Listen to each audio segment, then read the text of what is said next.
Yo creo que si va a haber una revolución femenina, no va a ser una cosa que simplemente reforme la superficie, sino que llegue realmente al fondo del problema. Rosario Castellanos fue una mujer de su tiempo y en su tiempo hizo escrituras contranarrativas y escrituras subversivas. En 2024 se cumplen 50 años de su repentino fallecimiento. Fue una de las escritoras más importantes del siglo XX mexicano y mundial. Su obra ha jugado un papel importantísimo, además de para las literaturas que hablan y denuncian la opresión sobre los pueblos originarios, también para las literaturas que exploran los terrenos del feminismo. En su vasto legado literario que abarca cuento, ensayo, teatro, periodismo y poesía, se presentan problemáticas que siguen siendo vigentes y que dan cuenta de su genialidad y compromiso social. Leer a la Rosario Castellanos del siglo XX es leer literatura en el siglo XXI que nos cuestiona la realidad y el statu quo. Castellanos, además de pionera, fue precursora de ideas feministas en la literatura. No podemos pedirle, ni en sus poemas ni en su narrativa, que hubiera estos grandes gestos feministas, porque no era lo que se podía escribir en aquella época. Me parece entonces que leerla con justicia sería entender que en su contexto lo que ella estaba haciendo era revolucionario. Entre las muchas preocupaciones sociales de Castellanos se encuentran cuestionamientos a las atmósferas denominadas específicamente para mujeres. Nos muestra a mujeres que no siguen las normas, que no siguen las reglas, y en ese sentido construye contranarrativas que nos permiten cuestionar las narrativas hegemónicas y pensar que las mujeres podemos ser o hacer cosas distintas de las que se nos han instruido que debemos de hacer. En la UNAM, además de estudiante, fue académica, y su legado continúa en las aulas con la cátedra extraordinaria Rosario Castellanos de Literatura y Géneros. Mi corazón, lugar de las hogueras, y mi cuerpo que siempre me acompaña. He venido feliz como los ríos, cantando. Sus palabras, sus poemas no te van a dejar como estabas antes de haberlos leído. Y en el caso de su narrativa te va a mostrar todo un México lleno de contradicciones y además los juegos de poder de la opresión, tanto con los pueblos originarios como con las mujeres. Yo ya no espero, vivo.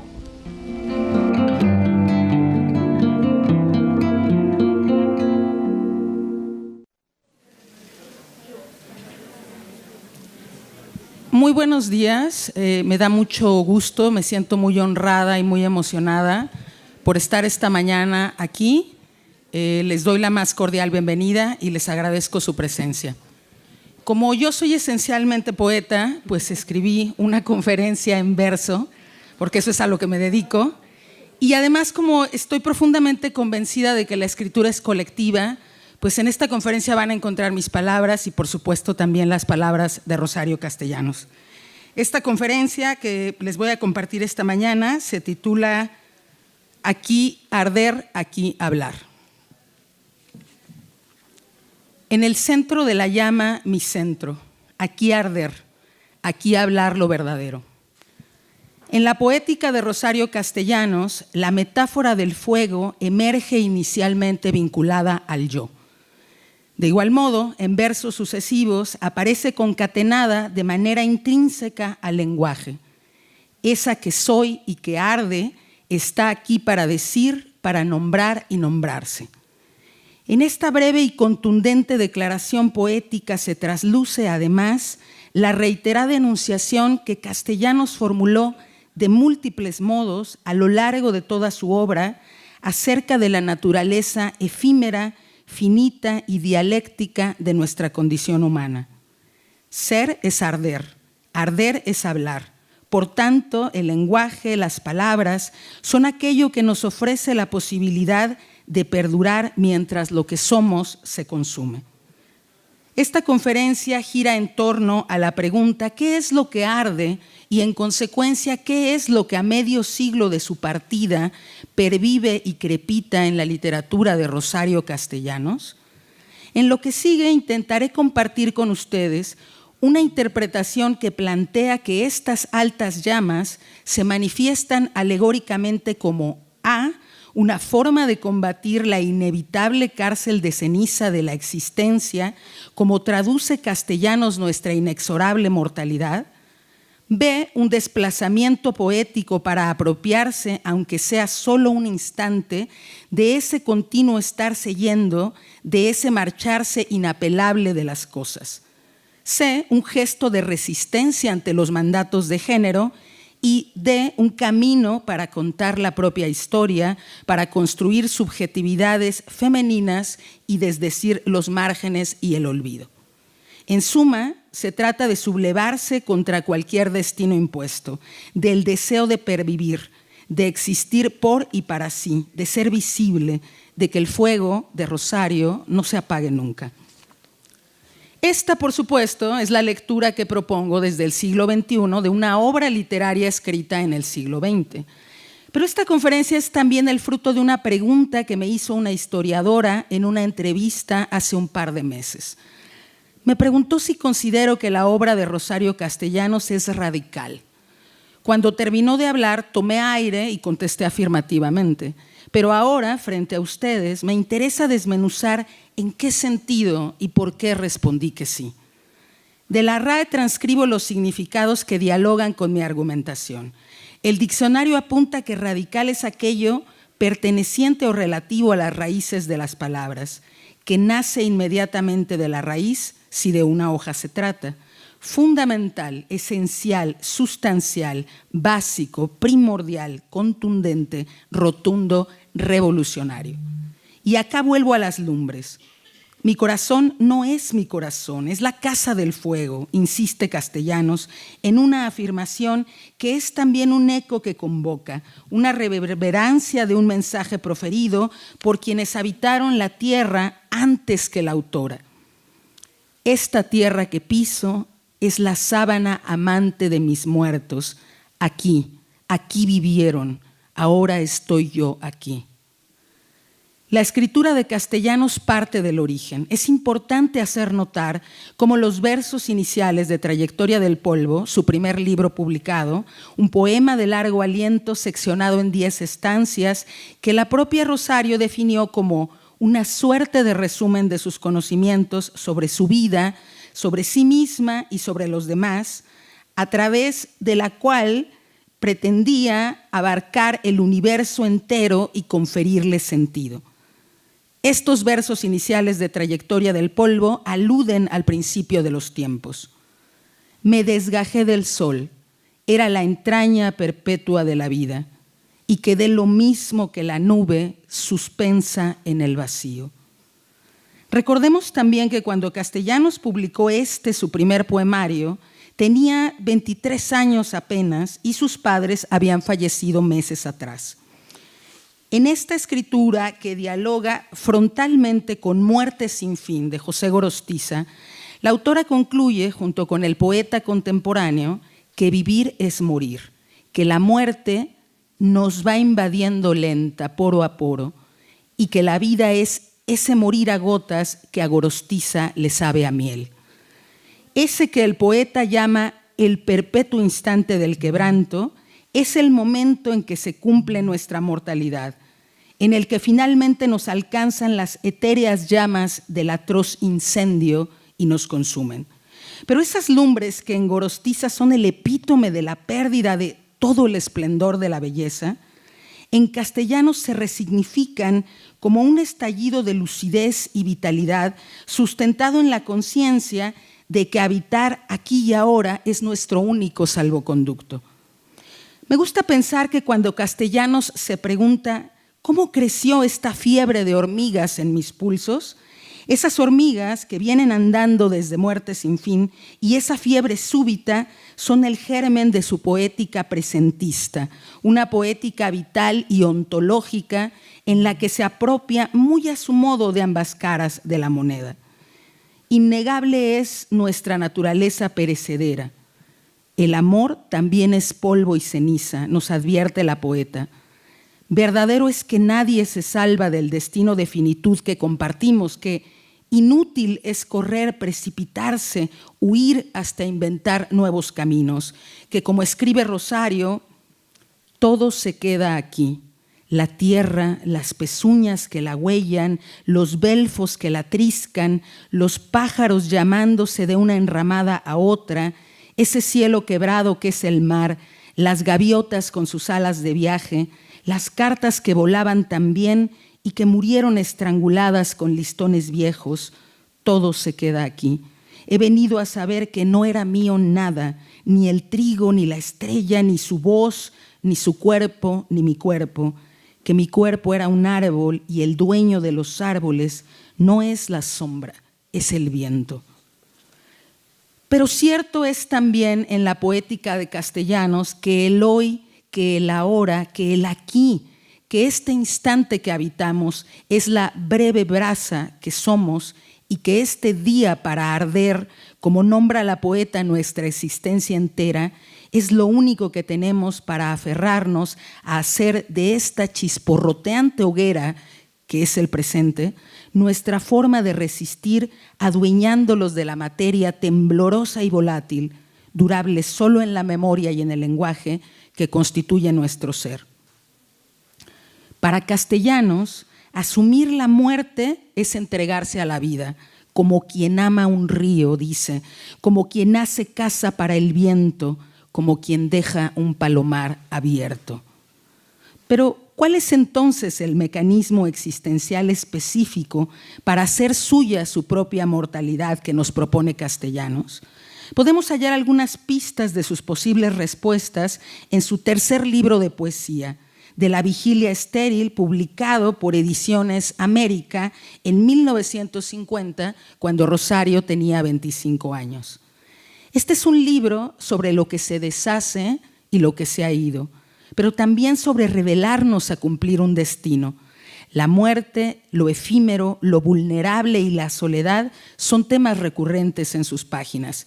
Pero acá la poeta hace aparecer también el deleite, a la vitalidad, al erotismo, a la presencia y al reconocimiento de la otredad como posibles puntos de fuga.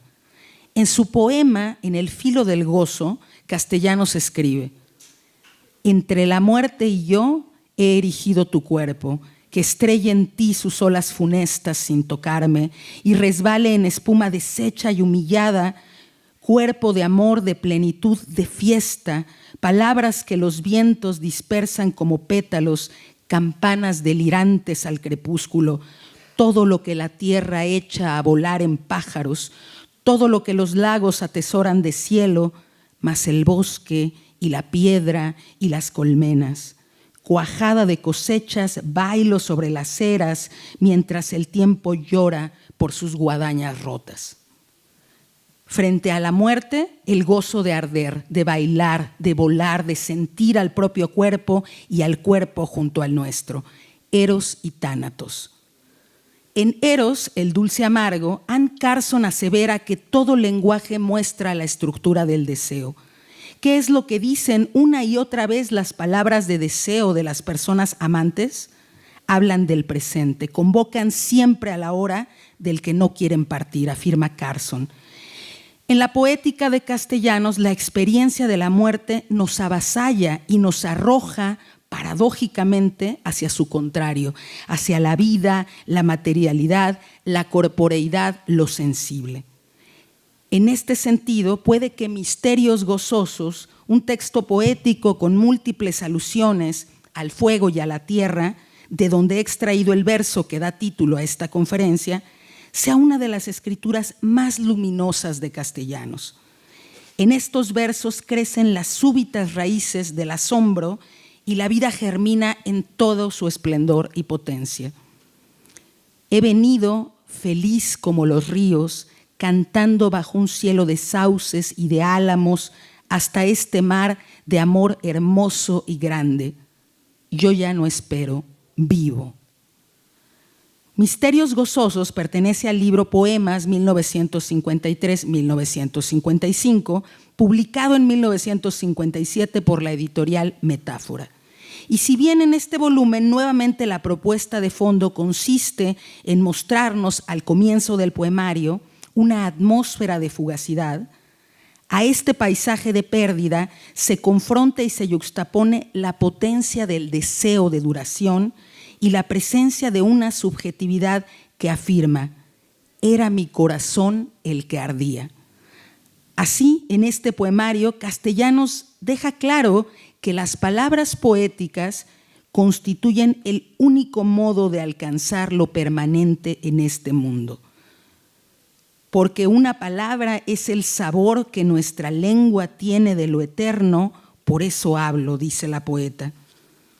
Una vez que mediante el lenguaje se supera la dicotomía ontológica entre vida y muerte, vivir el minuto único y eterno del presente se vuelve una invitación de Castellanos que no podemos rechazar. A veces tan ligera como un pez en el agua, me muevo entre las cosas feliz y alucinada, feliz de ser quien soy, solo una gran mirada, ojos de par en par y manos despojadas.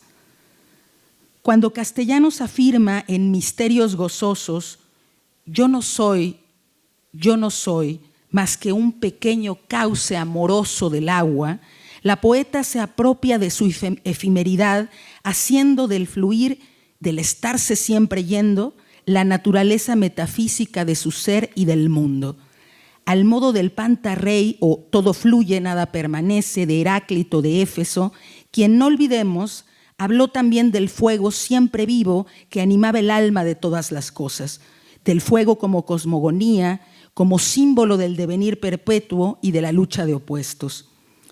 No sería nada extraño que la visión dialéctica de Heráclito de Éfeso, que sus ideas sobre la tensión continua entre contrarios, se hubieran permeado en la poética de Castellanos, manifestándose en sus constantes disyuntivas que animan toda su obra, es decir, entre el origen y el fin, entre el ser y la nada, la presencia y la ausencia, la vida y la muerte, entre el cuerpo y el fantasma, o entre la materialidad y lo intangible, entre lo cotidiano y lo trascendental, entre lo fugaz y lo duradero, entre amor y soledad.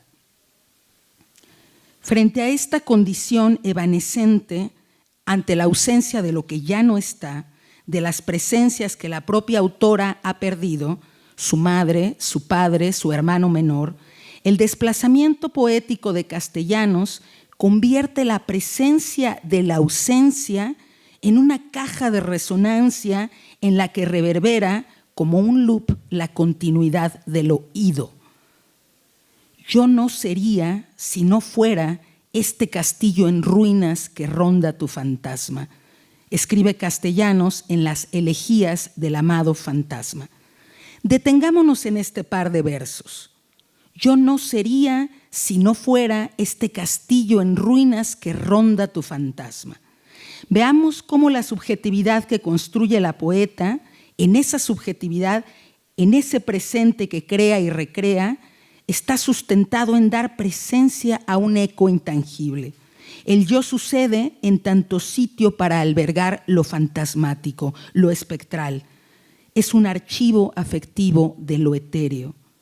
La enunciante, quien habla en el poema, se erige el lugar de la aparición de sus ausencias, el último reducto de presencia de lo que ya no está. Anne Carson tiene una frase para diseccionar este mecanismo poético con profunda claridad. Dice, cada uno de estos poemas es una evocación desnuda del momento presente que se cruza con un eco del pasado. El ahora del hoy intercepta a la hora pretérito y lo ata a una historia de pluralidad de entonces.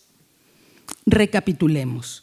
Para contradecir a la muerte, el gozo, el cuerpo, la exaltación del presente, poner en relieve una materialidad que nos devuelva literalmente los pies al suelo. Escribe Castellanos, cuando yo decía la tierra, era la tierra desnuda de metáforas, infancia recién inaugurada, y no dudé jamás de que al nombrarla me nombraba a mí misma y a mi propia sustancia. Para desdecir los breves edificios de la espuma, como Castellanos reescribe ese devenir perpetuo heracliteano, entregarse al asombro del instante, tomar las riendas de nuestro propio fluir, vivir con la intensidad de quien se sabe pasajera, fugaz. pero también activar el mecanismo de la memoria y la evocación a través del lenguaje, de la producción de presente de la que es capaz la literatura. Voy a delimitar esta primera parte de la conferencia refiriéndome al primer poema de Castellanos que leí en mi vida, Bella dama sin piedad, porque creo que este texto condensa de forma poética todo lo argumentado hasta aquí. Cuando leí este poema por primera vez tenía 13 años. Lo hallé en un viejo ejemplar de una antología del Fondo de Cultura Económica en el acervo de una biblioteca del Iste en Ciudad Valles, San Luis Potosí. El poema dice: se deslizaba por galerías, no la vi, llegué tarde como todos y alcancé nada más la lentitud púrpura de la cauda, la atmósfera vibrante de aria recién cantada. Ella no, y era más que plenitud su ausencia, y era más que esponsales, y era más que semilla que madura el tiempo, esperanza o nostalgia. Sueña, no está, imagina, no es, recuerda, se sustituye, inventa, se anticipa, dice adiós o mañana. Si sonríe, sonríe desde lejos, desde lo que será su memoria, y saluda desde su antepasado pálido por la muerte. Porque no es el cisne, porque si la señalas, señalas una sombra en la pupila profunda de los lagos, y del esquife solo la estela, y de la nube el testimonio del poder del viento. Presencia prometida, evocada, presencia posible del instante en el que cuaja el cristal, en el que se manifiesta el corazón del fuego. El vacío que habita se llama eternidad. Les tengo que confesar que quedé ya para siempre prendida de esa lentitud púrpura de la cauda, de la atmósfera vibrante de esa aria recién cantada, que comparto con Castellanos la vivencia de una orfandad temprana, así que ¿cómo no quedarme a vivir en esos versos que condensan la plenitud de la ausencia y la vuelven la presencia posible del instante? Esto es a lo que me refiero cuando digo que la obra de Castellanos es radical. Una obra es radical cuando al leerla no sales inerme de ella, cuando no puedes continuar con tu vida como si nada hubiera pasado, porque lo contundente y lo rotundo de esas palabras escritas hace más de medio siglo te atraviesa y enciende en ti una llama que se queda prendida a través de los años. Rosario Castellanos tiene ese efecto en quien lee su obra, no solo la poética. Vayamos ahora a otros juegos que ocurren en su narrativa, en sus ensayos, en su teatro, y que constituyen formas de resistencia ya no ante la finitud y la fugacidad, sino frente a otro tipo de mandatos, no ontológicos, sino de género. El primer incendio en la narrativa de Castellanos acaece en Balún-Canán, sucede en Chactajal, una hacienda cañera, en mitad de un momento de quietud perfecta, de un silencio como de muchas cigarras ebrias de su canto, como de remotos pastizales mecidos por la brisa. De forma súbita y cerca del trapiche, ese molino donde se extrae el jugo de la caña, brota entre el montón de bagazo la primera llamarada. Y entonces se supo, dice quien narra, que toda aquella belleza inmóvil no era más que para que el fuego la devorara. El fuego anunció su presencia con el alarido de una fiera salvaje. Después, una llama desperdigada venía insidiosamente reptando por el suelo, deprisa, deprisa, para morder los talones. Más adelante, las chispas volaban buscando un lugar para caer y propagarse. La llanura cedió con un leve crujido, con la docilidad, con la rapidez del papel. Lo rastrero del fuego devoró primero la hierba. Luego se quebró el zacatón alto porque su tallo carece de fuerza. Y por último, los grandes árboles de los que salieron volando multitud de pájaros. Las ramas se descuajaron estrepitosamente llenando de chispas el aire de su caída.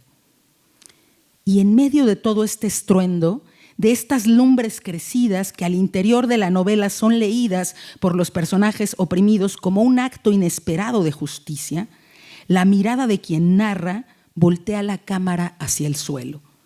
Vemos ahí a las hormigas que se desparramaron sobre la tierra con una fiebre inútil, con una diligencia sin concierto, con una desesperada agitación. Pienso en esas hormigas que nos han seguido hasta acá e insisto, ¿por qué además de describir esta atmósfera de incendio tan vívidamente, hasta situarnos casi dentro del desastre, Castellanos nos induce a notar la presencia de algo tan nimio como las hormigas? Y es que el fuego de Castellanos es uno que irradia todas las aristas. Sucede igual con los relámpagos, otra de sus metáforas recurrentes. Los relámpagos de Castellanos suelen aparecer para iluminar aquellas superficies que, por cotidianas y cercanas, creíamos conocer, pero que en el estallido de luz nos revela ajenas y distantes. Bajo el mecanismo reconfigurador del extrañamiento, el relámpago vuelve lo propio, ajeno, y es entonces cuando podemos ver la realidad con mayor nitidez y crudeza. En el caso del fuego y las hormigas, la mirada hacia lo ínfimo y vulnerable, justo cuando lo que ocurre en la trama de la novela es mayúsculo, dice en primera instancia que en su narrativa Castellanos pone el foco en aquello que es proclive a pasar desapercibido. Si a la poeta le interesaba hablar de fantasmas, a la narradora le ocupa escribir de aquellas subjetividades invisibilizadas, las de los pueblos originarios, las de las mujeres. Incluso precursora como fue y dueña de una mirada periférica, en ocasiones se muestra capaz de pensar la naturaleza fuera de una horma antropocéntrica, de hacerla aparecer en su obra literaria no solo como un telón de fondo, sino como una realidad que comparte existencia horizontal con la humanidad. Estas otras hormigas, vistas a través de las llamas del incendio, desde esta mi lectura presentista del siglo XXI, funcionan como una metáfora para hablar de las subjetividades femeninas contrabandistas. Uso acá el término contrabandista que Castellanos empleó en su tesis de la maestría en filosofía sobre cultura femenina para referirse a mujeres que se arriesgaban a cometer el desacato de las normas. Estas subjetividades contrabandistas que apuestan por distanciarse de los mandatos de género habitan su narrativa y sus personajes.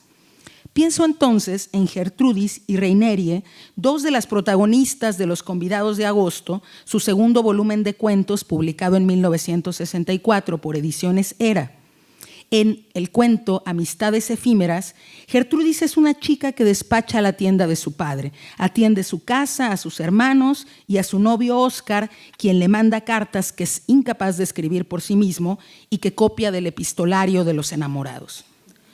Cuando un forajido se aparece en el mostrador, Gertrudis, quien se describe hastiada de su cotidianidad, contraviene de manera inesperada y contra toda lógica el rol de hija obediente y confiable, de noviecita santa, de muchacha pura dispuesta a llegar virgen al casamiento, al fugarse sin detenerse a pensarlo mucho con el desconocido en ciernes.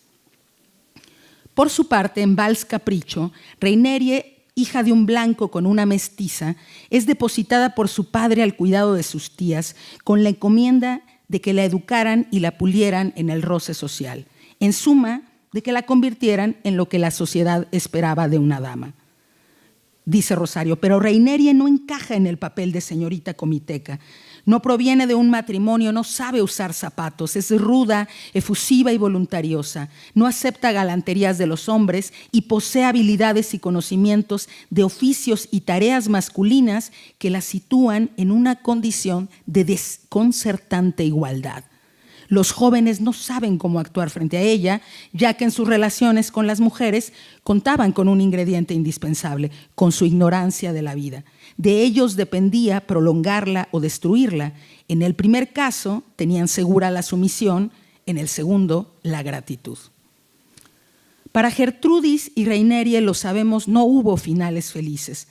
Y es que el esbozo de gesto feminista acá no consiste en escribir una ficción imposible para la época en la que Gertrudis y Reinerie pudieran haber alcanzado sendos sueños de realización personal y o libertad. Estriba más bien en los enfoques contranarrativos que Castellanos inserta en su literatura. Estas contranarrativas contrabandistas consisten en mostrarnos historias habitadas por mujeres que desafían las reglas, que a pesar de saber o intuir las consecuencias que su conducta insubordinada les deparará, porque han visto cómo otras que antes que ellas se atrevieron a desobedecer, han sido castigadas individual y socialmente. A pesar de ello, estas mujeres, estas personajes de Castellanos, deciden hacer su voluntad por encima del destino y los roles de género que les han impuesto por solo ser mujeres.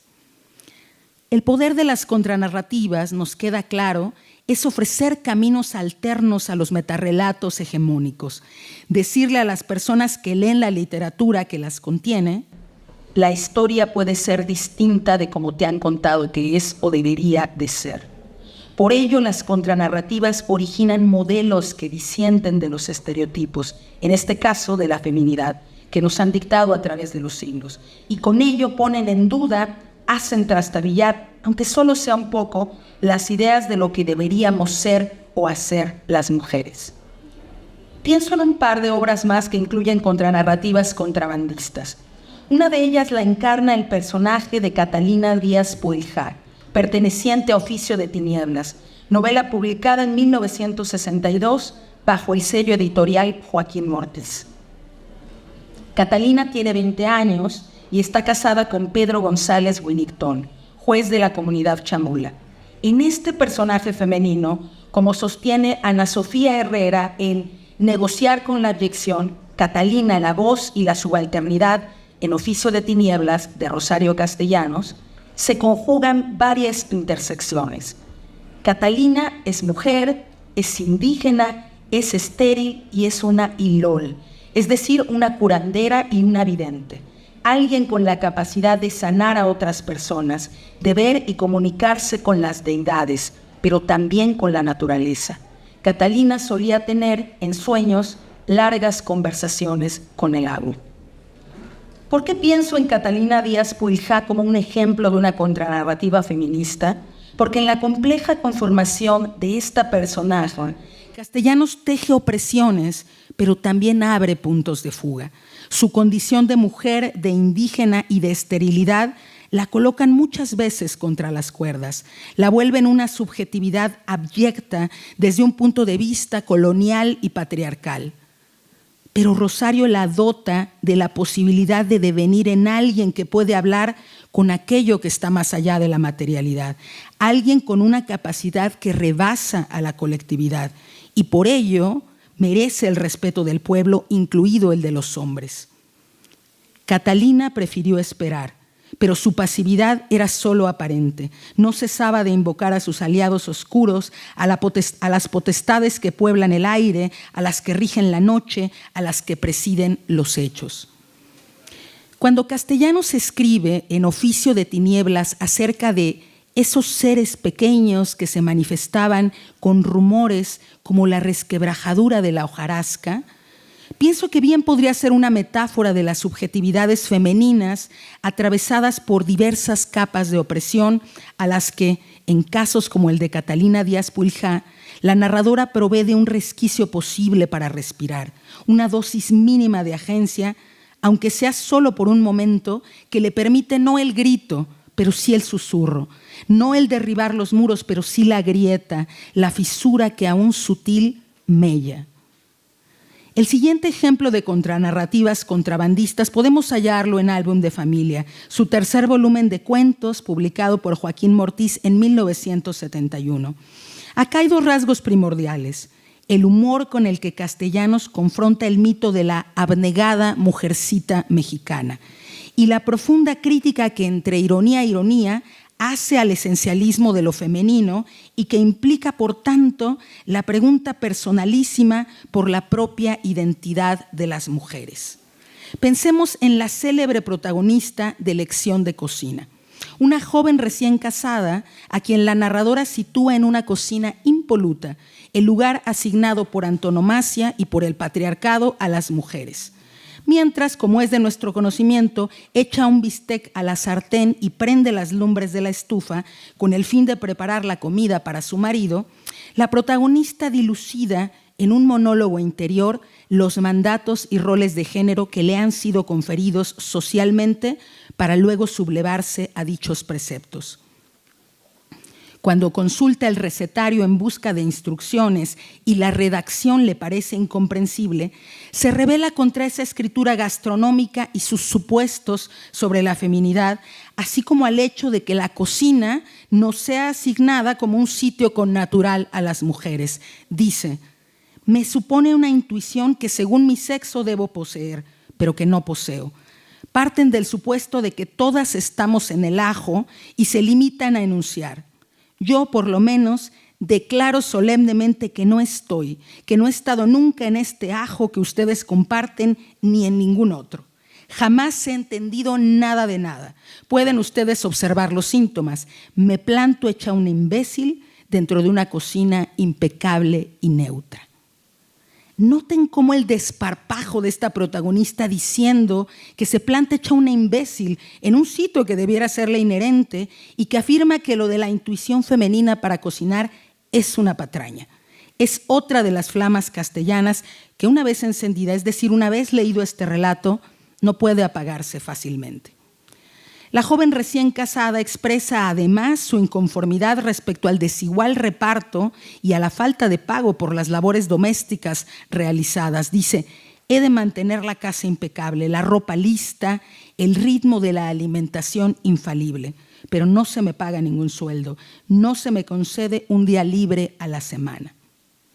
Como bien lo sabemos, el bistec se chamusca y las problemáticas feministas que aquejaban a la protagonista de Castellanos siguen siendo tema de discusión, lucha y reflexión aún en pleno siglo XXI.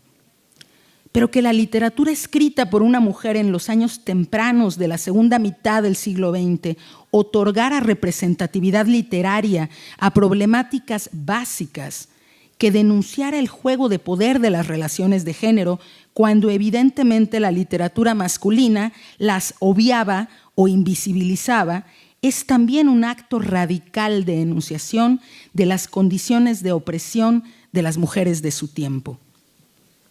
Quiero ahora referirme brevemente a una personaje más de este libro de cuentos, Edith, protagonista del relato Domingo, una mujer casada que lleva a su hogar, atiende a su esposo y a sus hijos y que ha aprendido tanto a la renuncia de sí en aras de la vida familiar como a sobrellevar las infidelidades de su marido. Pero ojo, quien comienza a construir dentro de todo el tráfago de sus ocupaciones que la sociedad le ha impuesto espacios de ocio, se consigue una clase de pintura y de aprendizaje para sí misma. Aquí es donde podemos escuchar esos rumores de la resquebrajadura de la hojarasca, esos pequeños gestos que ahora en el presente llamaríamos microfeminismos. Sincrónicamente, Edith también está decidiendo cada vez con mayor autocuidado cómo le conviene plantear sus vínculos amorosos con Carlos, su marido, y con Rafael, su amante. Soy yo. ¿Pero quién soy yo?, se pregunta la protagonista de Lección de Cocina y luego afirma: yo seré de hoy en adelante lo que elija ser en este momento. Si la poesía de Castellanos nos exhorta a contradecir nuestro destino ontológico, su narrativa nos incita a la insubordinación ante los mandatos de género. Díganme qué cosa más fundamental, esencial, sustancial, básica, primordial y por tanto radical que la invitación a la desobediencia, que la invitación a hacernos y a reformularnos, porque no basta siquiera descubrir quiénes somos, hay que inventarnos, escribe Rosario Castellanos en El Eterno Femenino, esa farsa en 3 actos plena de humor y osadía, en la que la autora reescribe personajes históricos femeninos emblemáticos, es decir, reconfigura estereotipos y referentes icónicos para trazar caminos alternos de la feminidad, además de mostrarnos las muchas y posibles maneras de sernos y hacernos mujeres, así como la perenne dialéctica entre el ceder y resistir con todas nuestras fuerzas posibles a las dulces tenazas del patriarcado, como las llamó Alfonsina Storni. Por su parte, los artículos y ensayos de Rosario Castellanos son otra fuente constante de construcción de subjetividad feminista. ¿Qué es Mujer que sabe latín sino una apuesta ensayística por visibilizar la literatura hecha por mujeres y contradecir así todos los supuestos filosóficos misóginos que la propia Castellanos resume en el marco teórico de su tesis de maestría sobre cultura femenina? En sus artículos y columnas de periódico, Castellanos va soltándonos como píldoras, con seguridad algunas autobiográficas y otras más bien autoficcionales, los ires y venires, los hitos celebratorios y las autocríticas del largo recorrido por su trayectoria feminista. Como muchas de nosotras, Rosario comenzó hablando del feminismo con una cierta reticencia y distancia. Sin embargo, es justamente en una de sus columnas, escrita casi al final de sus días, que declara: estoy puestísima para defender la causa del feminismo, única por la cual estoy dispuesta a arrostrar el ridículo. La travesía por los 3 volúmenes de Mujer de Palabras, artículos rescatados de Rosario Castellanos, compilados por Andrea Reyes, a quien debemos el deleite y el gozo de poder leer las columnas de Castellanos como si se hubieran publicado el domingo pasado, es una experiencia lectora que encarecidamente les recomiendo no saltarse en esta vida. Sé que para quienes todavía distinguen entre géneros mayores y menores, la periodística suele ser una parte de la obra literaria a la que menos se presta atención. Sin embargo, afortunadamente y en gran medida por el trabajo desde y con archivísticas feministas, esta absurda división genérica va quedando atrás. ¿Cuáles son entonces esos fuegos súbitos, pero también profundos, que Castellanos nos lanza como si tal cosa, a través de su escritura ensayística y miscelánea, en artículos, conferencias y columnas? Una de las llamas más altas es la crítica al esencialismo de género. En su discurso más famoso, La abnegación, una virtud loca, proferida en 1971, Castellanos es enfática al afirmar: no existe la esencia de lo femenino. Lo que existe son las encarnaciones concretas de la feminidad. Noten cómo hace más de medio siglo Rosario lo tenía muy claro. La feminidad es encarnada, situada, plural. Díganme si no es radical que esta conferencia de Castellanos dialogue de manera tan frontal con el presente, con las conversaciones recientes que hemos tenido en estos días, en 2024, sobre qué es ser mujer. De ahí proviene su denodada resistencia, su advertencia contra los estereotipos. Cuídate de los altares. Jamás se te ocurra subirte a uno, ni como hija modelo, ni como noviecita santa, ni como esposa abnegada, ni muchísimo menos como madre mexicana.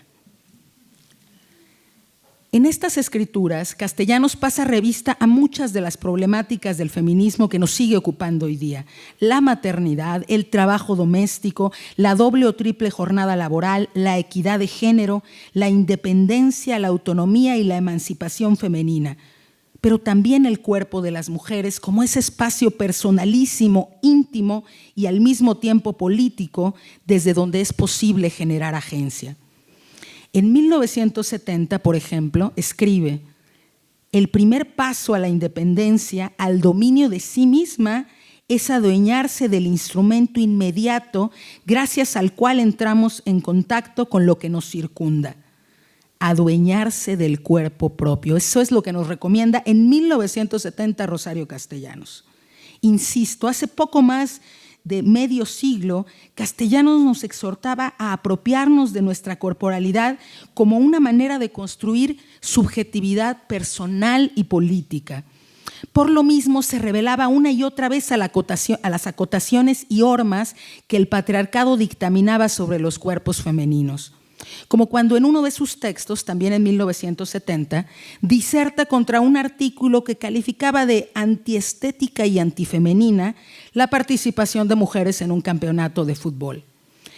Castellanos se pregunta entonces, ¿por qué disgusta tanto ver a las mujeres sudorosas, desarregladas, despeinadas, vivas?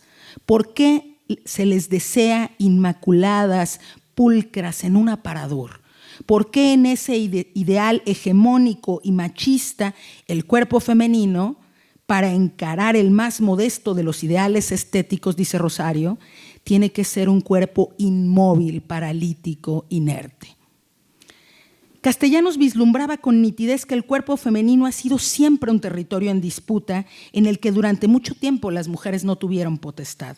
Con respecto del control de la natalidad, en 1965 apunta: si la tarea de ser madre consume tantas energías, tanto tiempo y tanta capacidad, si es tan absorbente que no se encuentra raro que sea exclusiva, lo menos que podrían hacer quienes deliberan en torno al asunto del control de la natalidad es indagar qué opinan de él las madres.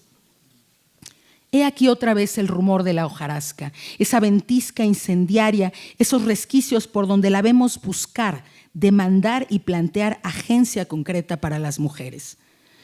En el presente sabemos que sin independencia económica es muy difícil consolidar la emancipación femenina. En 1968, Castellanos ya reclamaba que no se educara a las niñas de México para procurarse su propio sustento y que en lugar de ello se les formara con el único propósito de la maternidad. Dice: ¿para qué se educa a las niñas de nuestro país? ¿Para que sean útiles a la sociedad? ¿Para que se basten por sí mismas? ¿Para que afinen el sentimiento de su dignidad y su autonomía? No. Para que se preparen física, espiritual, moralmente a ser las protagonistas de un acontecimiento que rebasa los límites de lo individual y lo social por tener dimensiones de lo cósmico. Apenas un año más tarde, en 1969, Castellanos pone en tela de juicio las posibilidades reales de una mujer que ha estudiado la universidad, es decir, cuestiona el cumplimiento cabal de la equidad de género. En el campo profesional, por ejemplo, dice: porque ¿quién iba a confiar un litigio a una mujer, aunque ostentara un título de abogado? ¿Quién iba a poner un enfermo en esas manos hechas, como dijo el poeta, para mecer cunas y arrullar congojas? ¿Quién iba a encargar la construcción de una casa a un arquitecto que no fuera un hombre? Así, al respecto de la disparidad de género, ya desde 1964, Castellanos denunciaba algo que podría decirse totalmente también en el presente. Desde que en México se concedieron a la mujer derechos cívicos, no nos llenamos la boca hablando de la igualdad conquistada. Y sin embargo, basta el más somero análisis de las circunstancias reinantes para comprender que es una igualdad como la de los indígenas, con relación a los blancos, legal pero no real. En su última década de vida, Castellanos se hizo a sí misma y le planteó a su audiencia lectora los cuestionamientos más críticos que consolidaron su pensamiento feminista. Me habría encantado saber, por ejemplo, y yo creo que a ustedes también, qué pensaría Rosario del abordaje literario contemporáneo de la maternidad si ella ya se preguntaba entonces: ¿no sería más honrado y más práctico reconocer que la maternidad, si es un valor, fíjense, habrá que determinar dentro de qué límites y en qué condiciones? En otra de sus columnas, pero de 1969, con respecto de la relación madre-hija y de la autonomía femenina, se cuestiona: ¿no sería más práctico, más humano y más justo que se desarrollara en las hijas todas las potencias intelectivas, volitivas y físicas para que fuera posible que soportaran sobre sus propios hombros la responsabilidad de su vida, asumieran la libertad de su albedrío y se encararan con el resultado de sus acciones? Acá vemos arder claramente otra de las llamas castellanas radicales que procuran la construcción de subjetividades femeninas con agencia de sí. ¿Y qué decir de su crítica al trabajo doméstico en 1969, al que describe como esa labor que tiene la cualidad efímera? Es una tela de Penélope, también dice que es como la rueda, como la piedra de Sísifo, que aún no acaba de tejerse cuando ya está destejida. No alcanza la evidencia rotunda de los objetos. El trabajo doméstico solo se advierte cuando no se hace, afirma. Y cuánta razón llevaba también al denominarlos un año más tarde, en 1970, como esos trabajos tan fuera de todas las leyes económicas que no se retribuyen con una tarifa determinada. La mujer mexicana tiene que ser de manera simultánea y ubicua el cimiento inconmovible del hogar y uno de los pilares de la fábrica, de la oficina, del aula, señala Castellanos en 1969 acerca no solo de la doble o triple jornada femenina, sino también de la importancia y la presencia sustancial de las mujeres en ámbitos esenciales para la vida. Noten lo abarcativo, lo extenso del rango que con los años construyó para su mirada, su capacidad intelectual de aprender y sobre todo de cuestionar su realidad con un margen tan amplio, con un pensamiento tan sistemáticamente consolidado que generó múltiples vasos comunicantes en todos los géneros de su escritura. Lo anterior, sin duda, fue fruto de su formación filosófica, pero también de su vasto ejercicio de la representación literaria del mundo. Si en sus poemas construyó metáforas, imágenes que de tan nítidas, vivas y expresivas siguen produciéndonos hondas improntas en nuestra sensibilidad estética, política y afectiva, si en sus cuentos, novelas y obras de teatro generó atmósferas y tramas cimentadas en narrativas y contranarrativas que enunciaban y denunciaban opresiones, si en sus ensayos trazó derroteros y puntos de fuga para la reflexión sobre la producción literaria de su tiempo y de las escritoras de su presente, en su escritura de artículos y columnas abre horizontes de comprensión en los que estaba vislumbrando las posibilidades de ese otro modo de ser, parafraseo, humanas y libres, que proponía en su poema Meditación en el umbral. Dice Rosario Castellanos en 1971 acerca del presente. El presente tiene una forma propia, intransferible, que no alcanzamos a descubrir porque no tenemos tiempo de reflexionar sobre ella, desgarrados como estamos entre un ayer que se borra y un mañana que todavía no se configura. No puedo dejar de notar aquí la influencia de Agustín de Hipona en su pensamiento sobre el tiempo. Sin embargo, la escritora supo hallar en mitad de esa desgarradura entre pasado, presente y futuro un bastión personalísimo, la creación, la palabra, la literatura, no solo para construir subjetividades femeninas subversivas, no solo para encender esas hogueras y esas teas que alumbran rutas alternas al camino hegemónico, sino para construir presente. Un presente, su presente que conversa con el nuestro y que estoy absolutamente segura que seguirá dialogando con las generaciones por venir. No tengo ninguna duda de que en la escritura miscelánea que la acompañó en sus últimos días podemos leer y entrever a una mujer, a una escritora que estaba mirando y pensando claramente hacia el futuro. En 1973, un año antes de su partida, dice sobre quienes escriben que su función consiste en obrar de manera que nadie ignore el mundo y que nadie pueda declararse ante el mundo irresponsable. Escribir es dar. Lo que Castellanos nos da, lo que nos lega, no es jamás algo ya dado. Nos hereda la tarea de hacernos responsables, de seguir preguntándonos y cuestionando el mundo por sus opresiones y contradicciones. Soy hija de mí misma, de mi sueño nací, mi sueño me sostiene, afirma en su libro de poemas de La vigilia estéril. A 50 años de su ausencia, el fuego que Rosario Castellanos encendió con su literatura está más vivo que nunca. Y esas altas llamas que nos iluminan justo hoy, justo ahora en este momento, nos plantean la incansable, la radical tarea de preguntarnos siempre quiénes somos. Muchas gracias.